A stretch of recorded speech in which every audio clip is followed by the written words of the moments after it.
Bonjour, c'est Mohamadi de Physiquement Millionnaire. Je suis coach en transformation physique et je partage avec vous des conseils, des outils pour vous motiver à adopter un style de vie plus sain et plus actif. On est arrivé à la 24e vidéo de mon défi de 30 vidéos en 30 jours. Et aujourd'hui, j'ai vraiment envie de vous dire d'arrêter les régimes. Parce que ce n'est vraiment pas une bonne chose pour votre niveau d'énergie ni pour la bonne santé générale de votre corps. Et pourtant, beaucoup de personnes persistent encore à continuer de faire des choses qui ne marchent pas sur le long terme.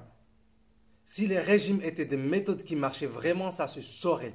Parce que les personnes qui font des régimes sont toujours les mêmes à refaire des régimes tous les ans. Ce n'est donc pas une méthode qui tient la route. Mais qu'est-ce qu'il faut faire à la place? Je vous en parle dans un instant, mais avant, je vais prendre le temps de vous expliquer c'est quoi faire un régime pour moi. Le régime pour moi, c'est le fait de se priver et de manger par exemple que 1 ou 2 repas maximum par jour parce qu'on veut perdre du poids. Après la réduction du nombre de repas, vient ensuite la phase de privation. Se priver, c'est le fait de réduire ses apports en calories en arrêtant par exemple les sodas et les grignotages pour réduire sa consommation de sucre dans l'urgence sans comprendre pourquoi ces aliments ou ces sodas nous faisaient prendre du poids. Donc si vous vous reconnaissez dans une de ces situations, alors écoutez bien ce qui suit. Alors pour ceux parmi vous qui sont concernés par ces deux situations, je vous demande, est-ce que vous avez pensé à ce qui se passera après votre période de privation et de réduction de repas?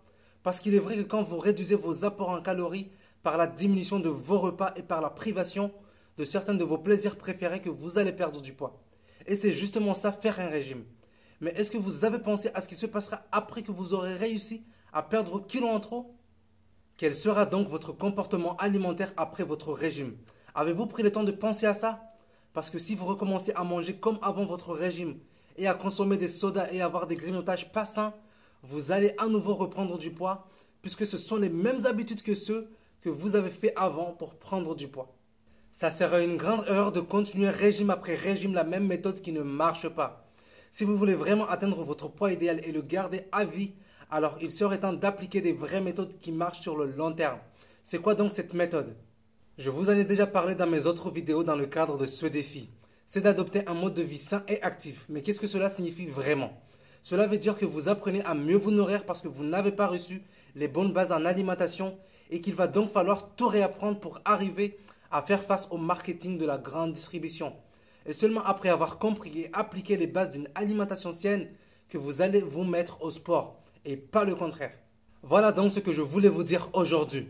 D'arrêter d'appliquer des méthodes que vous savez maintenant que ça ne marche pas sur le long terme et de vous mettre sérieusement dans une autre démarche qui sera mieux pour votre équilibre physique et mental. La vidéo numéro 24 est maintenant terminée. Et comme toujours, j'ai besoin de votre feedback. Donc si vous avez aimé cette vidéo et que vous avez appris quelque chose, cliquez sur j'aime et partagez la vidéo. N'oubliez pas aussi de vous abonner à ma chaîne pour m'encourager dans mon défi. Et maintenant, je vous dis, peu importe ce qui vous arrive, peu importe comment vous êtes aujourd'hui, ce qui importe, c'est de savoir comment vous voulez être demain. Donc, commencez à faire le bon choix pour vous dès maintenant. Je vous dis donc à demain pour le prochain défi et n'oubliez pas de prendre soin de votre corps car c'est le seul endroit que vous avez pour vivre.